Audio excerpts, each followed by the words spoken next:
Halo semuanya, kembali lagi di Florid Hanif dan kali ini kita mau bahas ini nih, mobil Chery termahal. Mobil Tiongkok termahal kali ya. Ini harganya 550 loh, nggak salah 558 dan yang paling murah 530 apa 528, gue lupa. Pokoknya bedanya sekitar 30 jutaan dibandingkan dengan model yang bawah sama yang atas. Nah, kalau kita lihat sebenarnya ini mobil masih satu basis sama Tigo 7 Pro yang kemarin kita udah bahas ya. Tigo 7 ya kalau kata orang Padang ya. Ini Tigo 8 berarti kan.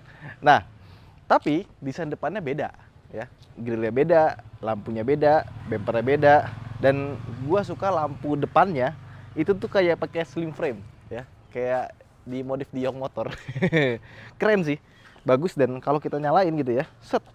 Tuh, lampu sennya dia kayak beberapa blok gitu dan dia jalan. Keren banget. Jadi nggak perlu dimodif udah keren. Kan banyak tuh sekarang Innova dimodif-modif pakai slim frame gitu kan. Tapi ini nggak usah dimodif udah keren. Dan kalau dari jauh gitu ya, lampunya disipitin dikit. Mengingatkan gua sama Jaguar F-Pace ya. Ya, tinggal ganti logo Jaguar ya. Tapi ini logonya bundar ada segitiganya. Kalau nanti kita punya gitu ya, kita warnain biru, kita bilang ini segitiga biru. Oke, tapi overall looks-nya keren, gue suka. Dan lihat dong, ini dia punya ban, wih, ini pakai GT Comfort ya, ukurannya gede, 2355 R18. Jadi bukan R19 atau R20, tapi kelihatannya pas gitu karena ya sama wheel arch-nya tuh cocok. Dan ini ada tulisan Turbo GDI, Turbo Gasoline Direct Injection ya, tapi ini nggak ada fungsinya selain pemanis doang.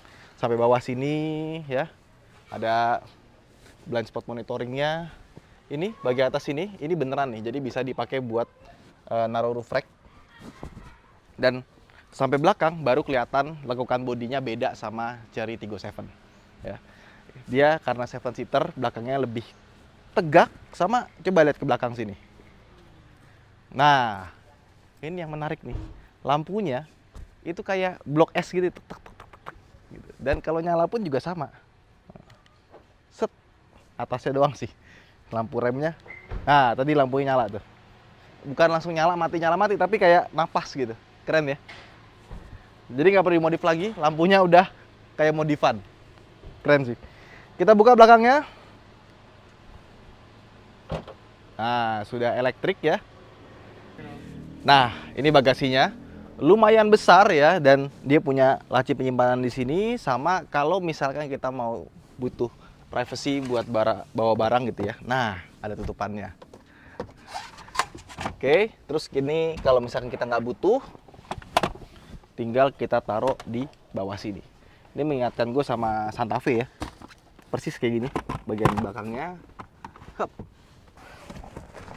Tutup. Terus kalau kita butuh bangku baris ke-7, tinggal kita naikin di sini. Cuma sayangnya kalau kita mau ngelipat rata lantai ya, yang tengah itu nggak bisa kita lipat dari tombol-tombol yang di sini kayak mobil-mobil yang biasanya di kelasnya udah ada kayak gitu. Dan dia kursi belakangnya bisa sampai rebah banget tuh. Jadi nggak dibikin tegak. Nah, perbedaannya antara yang tegak sama yang rebah. Sama sekarang kita tutup. Buat teman-teman yang pengen mobil knalpotnya banyak ya, ini knalpotnya ada 1, 2, 3, 4 dan semuanya aktif. Bukan hiasan. Ada 4 knalpotnya. Sekarang kita ke tengah yuk.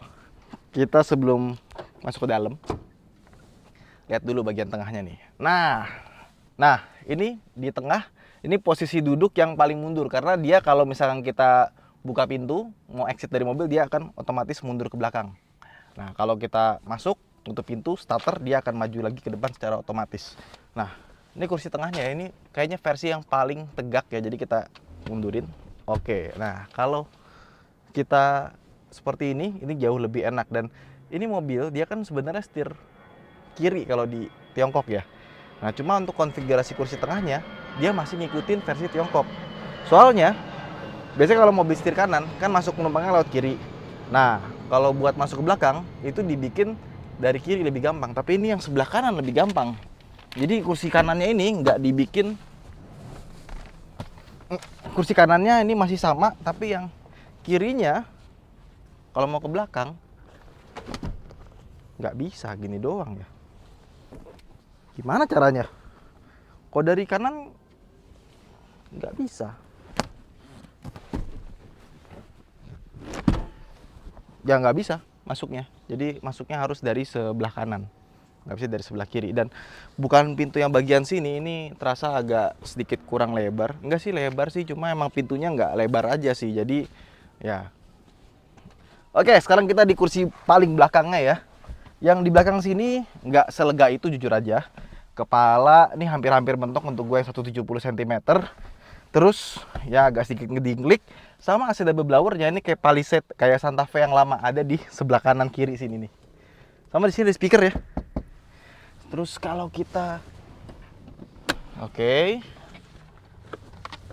belakangnya lega juga sih. Belakangnya lega loh.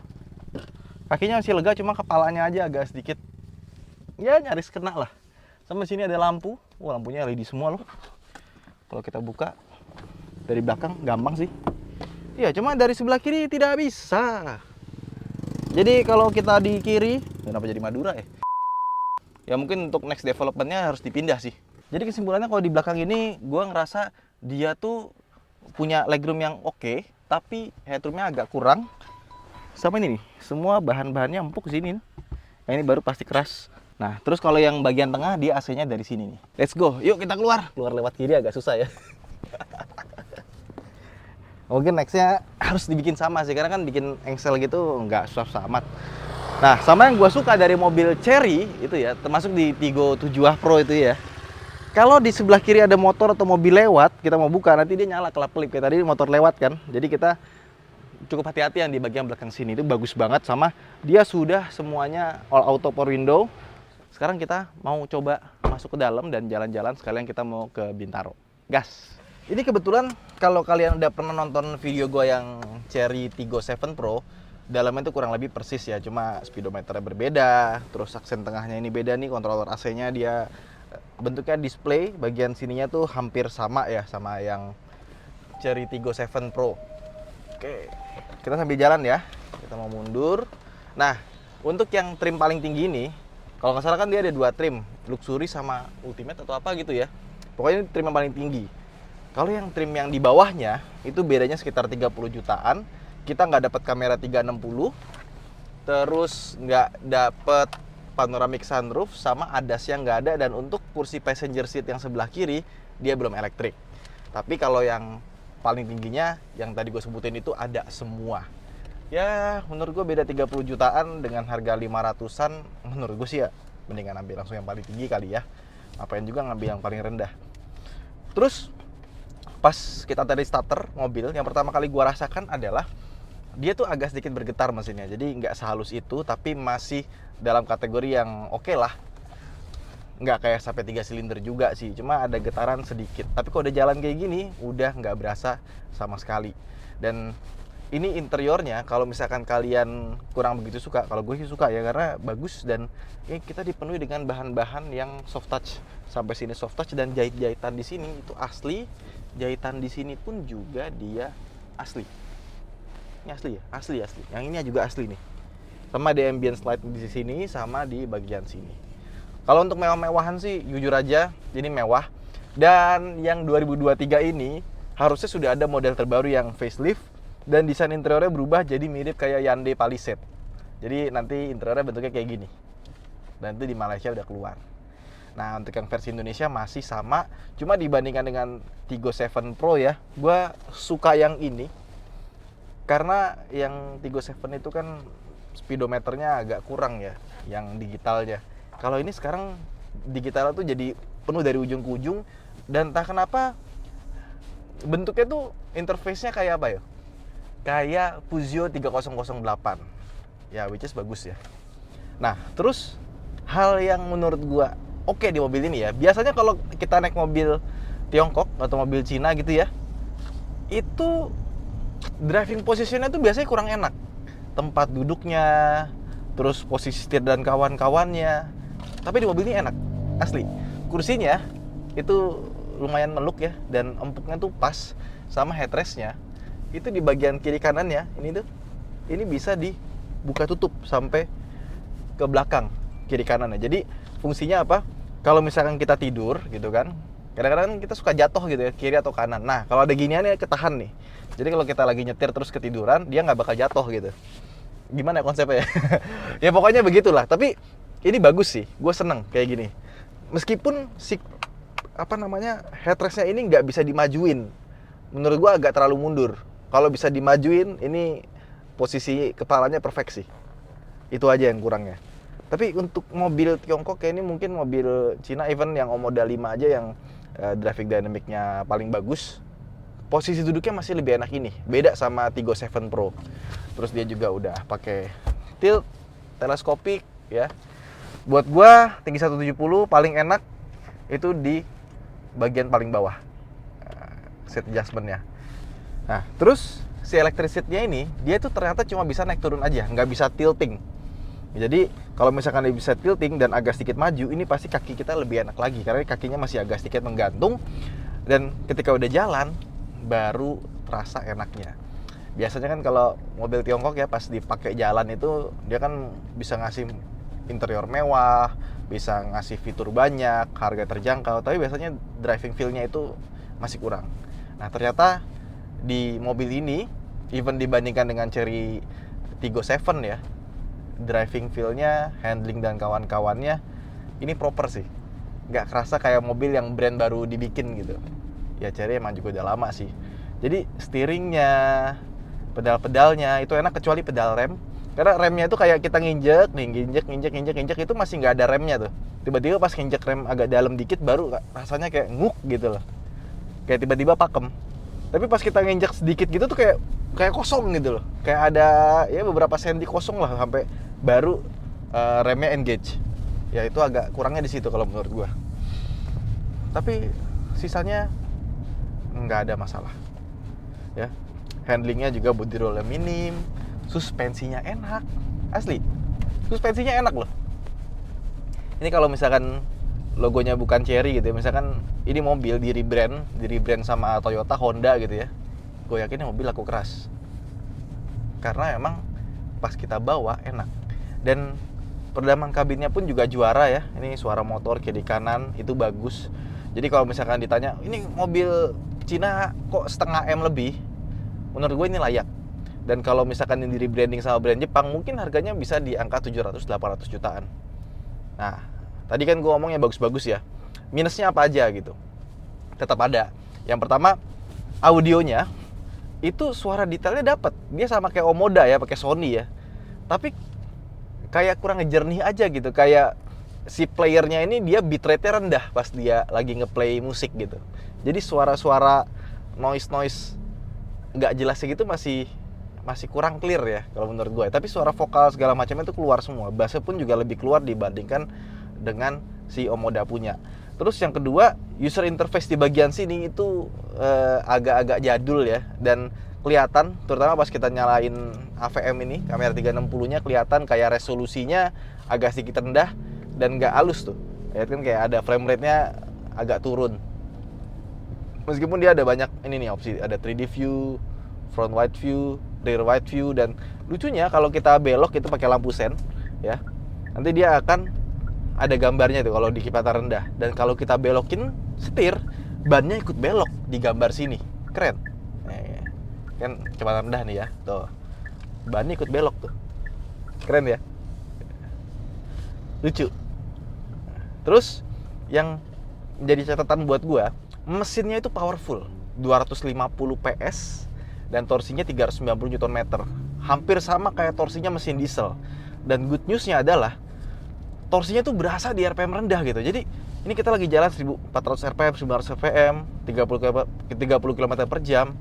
Tapi pas kita butuh gitu ya, kita gas, dia tuh langsung sigap gitu. Tuh. Wush. Kenceng gitu ya. Transmisinya juga cepat. Dan untuk ukuran di city ya, biasanya kan di city kan dual clutch transmission, dia tuh ada ya pas lagi pelan tuh ada jedak-jeduknya lah ya. Dia masih ada, tapi halus. Masih kategori halus, bahkan lebih halus dibandingkan di city-nya VW kalau menurut gua ya. Jadi pas kita pakai di kecepatan rendah, itu nggak terlalu ganggu gitu. Cuman, Ini udah kita setting di Eco, jadi dia ada driving mode Eco, normal, dan sport dari sini. Eco-nya pun dia masih terasa apa ya, over responsive menurut gue. Jadi kita nginjek gas dikit tuh kayak wung, harusnya bisa dibikin lebih lembut lagi. Gue ngerasa kayak naik motor listrik yang kontroler jelek gitu. Jadi kalau kita gas dikit itu langsung lompat. Nah, itu kejadian di mobil ini. Padahal mobil ini mobil bensin ya, bukan mobil listrik. Ya. Kayak tiba-tiba lompat gitu loh. Even kita tuh kan. Tuh, kita ngegas dikit aja, tekan gas dikit dia langsung lompat gitu. Over responsive menurut gua ya. Kalau misalkan bisa di-tuning lebih halus lagi itu pasti lebih enak dibandingkan yang terlalu responsif gini. Cuman kalau kita butuh tenaga, di tol butuh nyusul, mesinnya juara, nggak berasa kayak mobil-mobil Tiongkok lah. Jadi engine-nya refine banget. Terus konsumsi bahan bakar tidak irit, tapi dibilang boros banget juga enggak, ya sedang ke arah boros lah. Kita dapat jalan-jalan tadi naik tol itu sekitar 9,8 average full ekonominya, dia namanya AFE. IFC itu apa? IFC bawahnya DTE, distance to empty 221. IFC itu apa? Instant fuel consumption apa sih? Ya gitulah pokoknya. Banyak singkatan-singkatan yang menurut gua agak membingungkan, terutama di sini vehicle settings-nya. Ya, kita masuk ke auxiliary drive. Ada BSD ya, bintaro soro dikit. Ini blind spot detection, door open warning, AEB, kan? Autonomous emergency braking, RCW, rear collision warning, ya kan, ACC ya kan. Ini kalau inget sama tagihan ya tiap bulan, nggak, ini adaptive cruise control ya, bukan leasing. Nah, jadi banyak banyak singkatan-singkatan yang menurut gua nyebelin. Padahal yang speedometer ini kan dia grafisnya bagus ya, tulis aja gitu average gitu, masih panjang tuh ya. Average, terus misalkan IFC-nya tuh on demand atau DTE-nya distance to empty, ya sama kayak mobil-mobil lain lah, tinggal niru kan sebenarnya kan. Tapi ini kenapa bikin istilah-istilah sendiri yang menurut gua agak menyusahkan. Tarikannya ya, lihat speedometer deh. Ini kita langsung gas, set.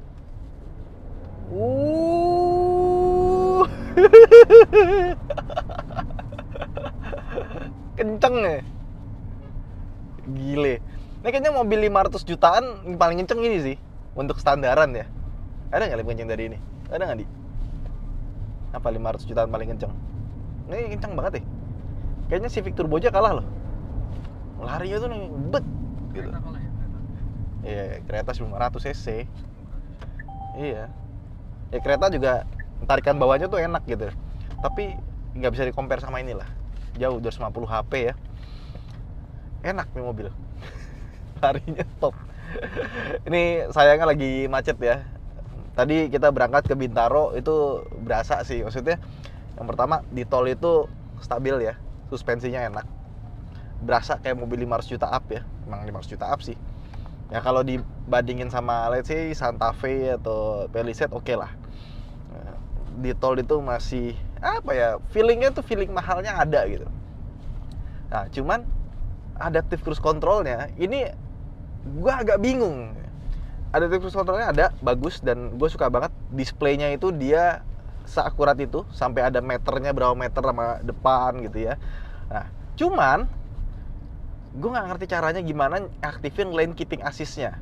Setahu gue di brosurnya ada gitu kan, tapi nyalainnya di mana gitu. Gue cuma nemu buat ini lane departure warning, dan lokasi tempat tombol lane departure warning ya itu sangat mengejutkan. Gue tadi cari di sini di mana, kok nggak ada gitu kan.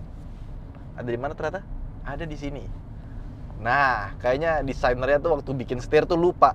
Oh iya, lane departure warning-nya kita taruh mana ya? Taruh sini aja deh. Ini kita matiin kayak gini. Ini kalau kita nyalain pencet di sini ya. Dan nggak ada lane keeping assist ya. Jadi tetap kita mesti nyetir tangannya gitu loh. Jadi kebalik gitu. Biasanya kan mobil tuh kayak misalkan kereta atau Stargazer gitu ya. Dia lane keeping assist-nya bagus banget gitu. Bisa nyetir sendiri dia. Belok kanan kiri di tol gitu ya. Tapi dia nggak ada adaptive cruise control. Nah ini kebalik. adaptive cruise controlnya ada, tapi dia nggak nyetir sendiri kiri kanannya. Si Omoda malah ada. Ya. Yang gue bilang dia agak ke kiri-kiri gitu ya, mungkin karena dia left hand drive ya, kalau di Tiongkok sana. Nah, ini gue nggak ngerti nih, kayak dia desainnya gimana sih? Karena kalau udah ada lane departure warning, ada lane keeping assist sekaligus, terus sama ada cruise control, ini enak banget sih. Atau mungkin gue yang nggak ngerti gimana cara aktifinnya. Tadi udah dimasukin P, lihat settingan segala macem, masih nggak nemu. Udah, itu aja sih. Sisanya sih gue nggak ada komplain ya. Mobilnya enak, ya. Jadi buat ini mobil Cina harganya 0,5 M gitu, emang layak. Tinggal kalau ada yang mau nge-rebranding gitu jadi merek Jepang, ini pasti laku banget deh. Nah, terus kita ngomongin soal AC-nya. Ini AC-nya juga unik nih. Jadi si AC-nya ini biasanya kan kalau kita di Indonesia pasti pakainya sirkulasi dalam ya, bukan sirkulasi luar gitu. Ini kok gede banget sih mukanya. Nah, terus terus di mobil ini dia tuh ada filter PM25-nya gitu. Jadi kayak buat ngefilter yang di dalam rumah lah. Kita beli filter udara gitu kan. Nah, terus dia ini ada fitur yang nih, bentar, namanya apa tadi? Gue lupa. Jadi kalau misalkan dia ngedetek ini di luar udaranya bau nih, ada misalkan ada orang bakar sampah atau apa, udaranya kotor, dia bisa langsung switch ke sirkulasi dalam. Nih, kita vehicle settings di AC ya. Nah, cabin active ventilation. Nah, ini lucu nih. Jadi gue ngerasa kayak ini kayaknya penting banget deh. Soalnya kan kalau kita ambil udara luar itu kan ya lebih seger ya harusnya ya. Cuma kan kalau di Jakarta ya tahu sendiri kayak gimana. Nah, ketika kita pakai cabin active ventilation gini dan ada self cleaningnya, ada PM25 filter dan partikel nanonya juga, rasanya kabin lebih bersih aja sih harusnya ya. Dan bener loh, ini kita pakai sirkulasi luar, dalam interior nggak bau ya. Biasanya kan kalau kita naik Mercy atau BMW tiba-tiba kubah sendiri nih, dia ngambil udara luar, dalamnya kan langsung bau kan. Ini enggak. Ini kita dari tadi luar itu nggak bau, dan ini kalau mau kita nyalain yang ventilasi dalam tinggal dipencet aja. Tuh. Jadi kayaknya filtrasinya lumayan bagus ini mobil buat AC-nya. Ya, jadi setelah kita nyobain Chery Tiggo 8 Pro ya, gue tuh masih kebayang Chery Tiggo 7 Pro yang driving experience-nya itu ya B aja gitu, walaupun ya secara feature segala macem bagus, termasuk ya interiornya mirip-mirip lah ya. Tapi ternyata di Tiggo 8 Pro, karena mungkin mesinnya beda, terus setting suspensinya beda, buat 7 seater di setting buat lebih berat, ternyata experience-nya beda loh. Ini handlingnya bagus, suspensinya yang sana juga nyaman sih, ini juga nyaman banget, dan mesinnya sangat-sangat responsif. Mungkin harus agak dihalusin sedikit ya, tapi kalau kalian seneng nyetir ya, surprisingly ini adalah mobil Tiongkok yang dinyetirin tuh nggak bikin mengecewakan ya. Surprise sih. Jadi meskipun harganya 0,5 M ke atas, gue kasih nilai ya 86 lah dari 100 top, dan mobil ini layak buat di harga 500 jutaan. Itu aja mungkin video kita kali ini. Jangan lupa untuk like dan subscribe. Buat teman-teman yang pengen tahu lebih lanjut soal mobil ini, jangan hubungi saya ya, karena saya nggak jualan. Apa sih? Ya udah, jangan lupa untuk like dan subscribe ya. Bye-bye.